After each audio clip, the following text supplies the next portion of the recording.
तो hello friends, आपका स्वागत है हमारे यूट्यूब चैनल विजय शिक्षा सारथी पर। हम आज लेकर आ गए हैं जीव विज्ञान का वीवीआई सब्जेक्टिव क्वेश्चन, जो आपको बिहार बोर्ड में सीधे देखने को मिल सकते हैं। तो वीडियो को बिना स्किप किए अंत तक देखिएगा और क्वेश्चन को लिख कर याद कर लीजिएगा। तो चलिए बिना किसी देरी के आपके वीडियो को स्टार्ट करते हैं। कह रहा है कि लघुत्तरीय प्रश्न है, यानी कि शॉर्ट आंसर टाइप है क्वेश्चन। तो आपको बताना है कि प्रश्न संख्या 1 से लेकर 8 तक, यानी कि आपके जो एग्जाम होगा आपका उसमें इसी तरह क्वेश्चन आएगा कि यहाँ से लेकर यहाँ तक आपका लघुत्तरीय प्रश्न है, उनमें से किन्हीं 4 प्रश्नों का, यानी डबल देगा तो 4 कहेगा 8 बनाना देगा और 4 बनाना रहेगा।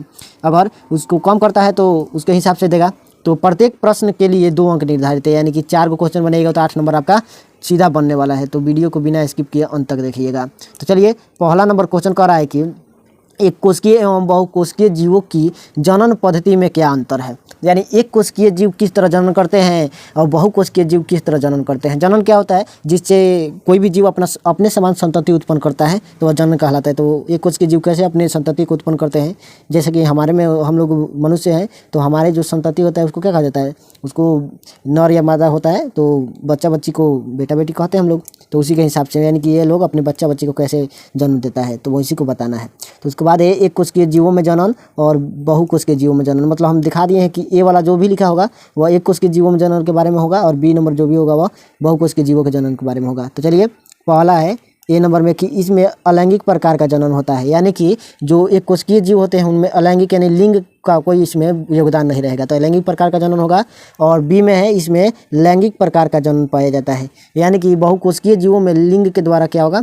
जनन होगा, तो लैंगिक प्रकार का जनन होगा। हो गया। दूसरा टॉपिक है कि इसमें डीएनए की प्रकृति नहीं होती है, प्रतिकृति नहीं होती, यानी कि जो डीएनए है उसके कोई प्रतिकृति नहीं होगी। लेकिन हम लोगों में अलैंगिक यानी बहुकोशिकीय जीवों में डीएनए की प्रतिकृति होती है जिसके कारण मान लीजिए किसी भी व्यक्ति का क्या किया जाता है, जब शक होता है तो उसको डीएनए टेस्ट कराया जाता है। तो वही डीएनए टेस्ट कराया जाता है कि उसके वंशानुगत जो क्रियाएं होती हैं उसको वो एक पीढ़ी से दूसरी पीढ़ी तक ले जाता है। कौन? डीएनए ले जाता है।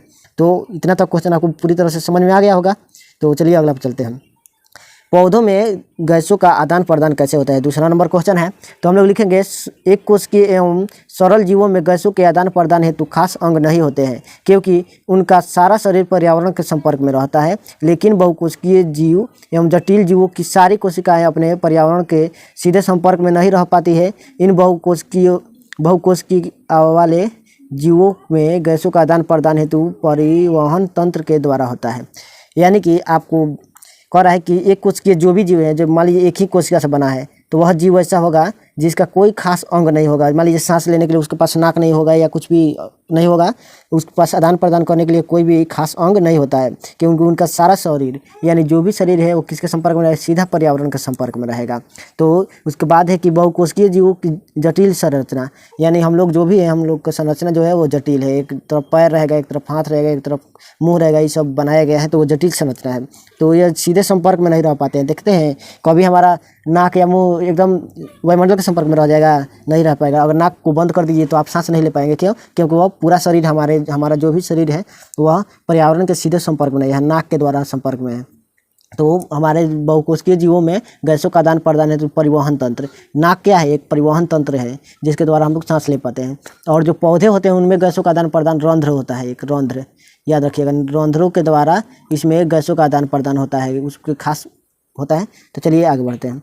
अगला है कि परागण तथा निषेचन को समझाइए। परागण क्या होता है और निषेचन क्या होता है उसको समझाना है हमको। तो परागण में लिखे हैं पहले, तो जब परागकोशों में परागकण पूर्ण विकसित हो जाता है, यानी कि परागकोश में परागकण जो होगा वो पूरी तरह से विकसित हो चुका होगा, पूरी तरह से अपने अवस्था में आ चुका होगा, तब परागकोश फट जाता है। यानी कि परागकोश में जब परागकण विकसित हो गया तो यह परागकोश क्या हुआ?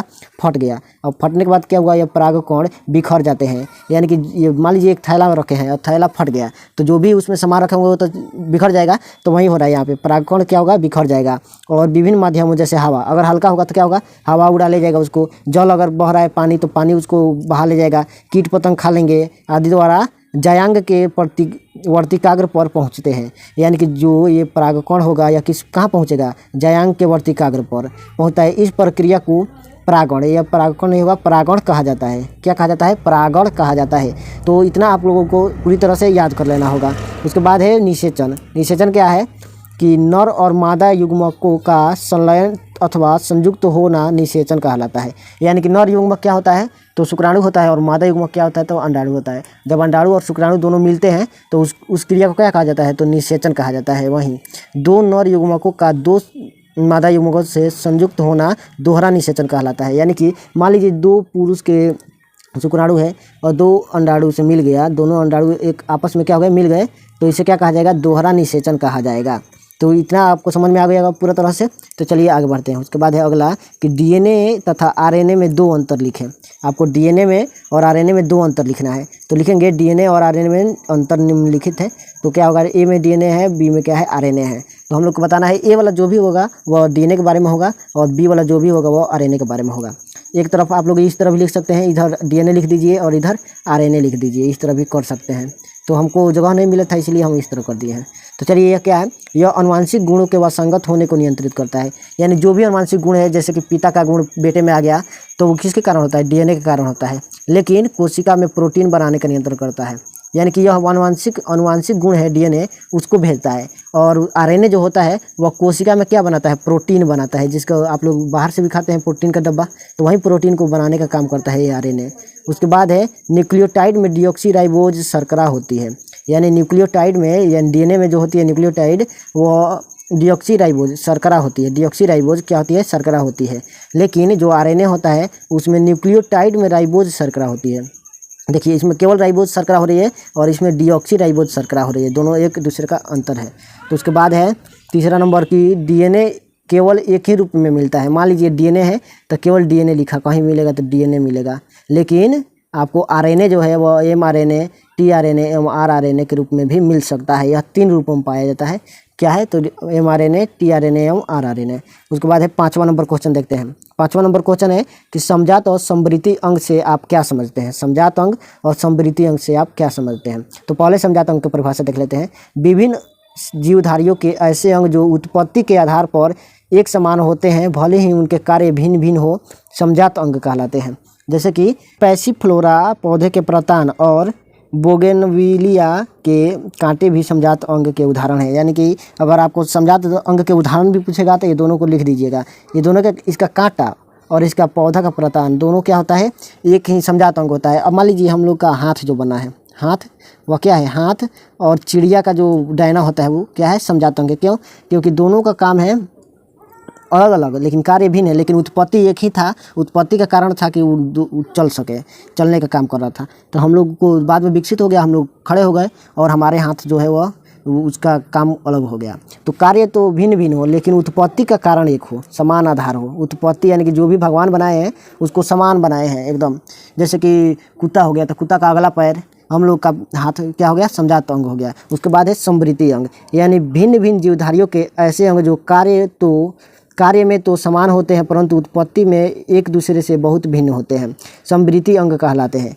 यानी कि जैसे कि क्या होता है कि कार्य में तो समान होंगे, यानी एक ही कार्य करेगा, कार्य तो एक ही करेगा लेकिन उनको उत्पत्ति का कारण एक दूसरे से भिन्न होगा, उत्पत्ति अलग अलग हुआ होगा। जैसे कि चिड़िया का पंख और कीट का पंख, चिड़िया का जो भी पंख है वो क्या है, अलग अलग है, यानी उनका कार्य तो समान है। देखिए चिड़िया भी पंख से उड़ने का काम करती है और कीट भी उड़ने का काम ही करता है, लेकिन बनाने में उसका दोनों उत्पत्ति का कारण अलग अलग है, तो समवृत्ति अंग है। उसके बाद है चमगादड़ का पंख एवं रसकस पौधे के क्लेडोड तथा गुलाब की पत्ती। यानी कि चिड़िया का पंख, कीट का पंख और चमगादड़ का पंख, ये क्या है, समवृत्ति अंग है। लेकिन रसकस पौधे के क्लेडोड तथा गुलाब की पत्ती, गुलाब की जो भी पत्ती होती है और इसका जो पौधा होता है, दोनों क्या होता है, समवृत्ति अंग है। तो चलिए आगे बढ़ते हैं अगला पर। अगला है 6 नंबर की आहार जाल एवं खाद्य जाल से आप क्या समझते हैं। आहार जाल एवं खाद्य जाल से आप क्या समझते हैं। तो आहार जाल पहला है कि किसी पारितंत्र में पाए जाने वाले आहार श्रृंखला के संजाल को आहार जाल कहा जाता है। यानी कि आहार जाल क्या होता है, मान लीजिए घास को क्या खा रहा है, घास को खा रही है हिरण खा रही है, हिरण को कौन खा रहा है, तो शेर खा रहा है। तो ये क्या हो गया, एक जाल बन रहा है, शेर खा रहा है घास को, तो इसको ये क्या हो गया, ये आहार जाल हो गया। यानी कि किसी पारितंत्र में पाए जाने वाले आहार श्रृंखलाओं के संजाल को आहार जाल कहा जाता है। यानी कि जो भी प्रक्रिया चले उसको क्या कहा जाएगा, आहार जाल कहा जाएगा। उसके बाद है आहार जाल भोजन के प्रवाह का एक जटिल संजाल होता है। इसमें क्या होता है, भोजन का प्रवाह होता है। देखिए घास क्या है, खाने के लिए है, हिरण को खाएगा। हिरण किसको खाएगा? तो हिरण को खाएगा शेर। यानी हिरण खा रहा है घास को, और घास को कौन खा रहा है? शेर। घास को नहीं, घास को कौन खा रहा है? तो हिरण खा रहा है, और हिरण को कौन खा रहा है? तो शेर खा रहा है। तो क्या है? एक जाल है। और कैसा जाल? तो भोजन का इसमें प्रवाह हो रहा है। उसके बाद है आहार जाल की इस जटिलता का कारण है जीवधारियों की भोजन संबंधित आदतों में परिवर्तन। यानी कि जो भी भोजन है उसमें आदत में परिवर्तन होते रहता है, लेकिन शेर का जो आदत है उसमें परिवर्तन नहीं होता है। तो देखिए उसके बाद है भोजन की उपलब्धता। भोजन की क्या है? उपलब्धता कितनी है उसमें क्या है? भोजन की उपलब्धता। तो उसके बाद है मनपसंद भोजन का नहीं मिल पाना इत्यादि। यानी आहार जाल कब बदलता है? जब आपको भोजन मनपसंद नहीं मिले, और जब मनपसंद नहीं मिलता है तो आप भोजन को क्या करते हैं? बदलने की कोशिश करते हैं कि कुछ नया खाया जाए, कुछ अलग खाया जाए। तो वो क्या होता है? बदलता है। उसके बाद है खाद्य जाल। खाद्य जाल क्या होता है? तो किसी पारितंत्र में पाए जाने वाले आहार श्रृंखलाओं के संजाल को आहार जाल कहा जाता है। इसका आहार जाल का परिभाषा, और प्रत्येक स्तर के जीवधारी भोजन की उपलब्धता के अनुसार प्रायः कई प्रकार के भोजन का उपभोग करते हैं। उदाहरण के लिए चूहा विभिन्न प्रकार के अनाज, फल, जड़ एवं तने की भोजन के रूप में अपनाता है। चूहे को सांप खाता है, और सांप को बाज या गरुड़ खाता है। सांप केवल चूहे को ही नहीं खाता, बल्कि वह मेढक और चिड़िया के बच्चे को भी खाता है। इस प्रकार पारितंत्र में आहार श्रृंखलाओं का जाल बन जाता है। यानी कि खाद्य जाल क्या है? तो मान लीजिए एक ही सांप है, तो सांप केवल चूहा को थोड़ा खाएगा, वो तो कुछ भी को खा सकता है, मेढक को खा सकता है, चिड़िया भी मिल जाएगी तो उसको भी खा जाएगा, कभी कभी तो बकरी को भी खा जाता है, बड़ा सांप रहता है। तो ये क्या है? ये सब एक खाद्य जाल बनाया गया है, खाद्य जाल। इसे खाने में परिवर्तन होगा। उसके बाद है 7 नंबर क्वेश्चन की वन्य जीवों के संरक्षण की किन्हीं 2 विधियों को लिखे। वन्य जीव की संरक्षण जो है वो किन्हीं 2 विधियों को बताना है। तो वन्य जीवों के संरक्षण के लिए निम्नलिखित उपाय करना चाहिए। एक में क्या है? पशु पक्षी की सुरक्षा के लिए वन विहार, राष्ट्रीय उद्यान तथा अन्य प्राकृतिक क्षेत्रों की स्थापना तथा इन क्षेत्रों में उनके आवास के अनुकूल वातावरण उपलब्ध कराना। यानी कि वन्य और वन जीवों के संरक्षण के 2 उपयोग को बताना है, विधि को बताना है किस तरह संरक्षण होगा। तो एक तो होगा कि पशु पक्षी की सुरक्षा के लिए वन विहार यानी जू बना दिया जाए, और जू बना दिया जाएगा तो क्या होगा? उसमें जानवरों को सुरक्षित रखा जाएगा, उनके खाने के लिए एकदम बढ़िया खाना दिया जाएगा। उसके बाद आवास, अनुकूल आवास, उनके रहने के लिए बढ़िया अनुकूल जो हो उनके उसको उपलब्ध कराया जाएगा। उसके बाद लुप्त होते जा रहे प्रजातियों जैसे गिर और शेर। गिर शेर क्या है? लुप्त प्रजाति, यानी कि वो धरती से खत्म हो रहा है, तो उसको क्या करना चाहिए? उसकी संख्या बढ़ाने के लिए परियोजना बनाना चाहिए। यानी कि जो लुप्त हो रहा है, मान लीजिए पहले बहुत गिद्ध दिखता था लेकिन अब कम हो गया है, तो उसको क्या करना चाहिए? उसके संरक्षण के लिए हमको परियोजना बनाना चाहिए। और ये गिर शेर जो है, इसके जो विलुप्त हो रहा है उसको परियोजना बनाकर संरक्षित करना चाहिए कि वो बचे। उसके बाद है जानवरों के शिकार पर लगे प्रतिबंध पर कड़ाई से पालन करना चाहिए। यानी कि जिन जानवरों के शिकार पर क्या लग गया है? तो रोक लग गया है, प्रतिबंध लग गया है, तो उसको कड़ाई से लेना पड़ेगा। यानी कोई भी अगर जानबूझकर उसको शिकार कर रहा है, रोक लग गया है, तो उसको बहुत कड़ी सजा दी जाएगी ताकि लोग डरे और इसका नहीं कर पाए। तो देखिए 2 ही पूछा था विधि, हम लोग 3 बता दिए। तो आपको अगर ये एक वाला भारी लग रहा होगा तो 2 और 3 लिख दिएगा तब भी हो जाएगा। तो चलिए एक बढ़ा कर लिख दिए हैं क्योंकि आपको सुविधा होगा, कहीं 3 पूछ दिया तब क्या होगा, तो इसलिए बता दिए हैं। उसके बाद है रुधिर क्या है? रुधिर क्या है उसको बताना है। तो रुधिर एक तरल संयोजी ऊतक है जिसका रंग एक विशेष प्रकार की प्रोटीन हीमोग्लोबिन के कारण लाल होता है। ये लाला नहीं है, लाल है।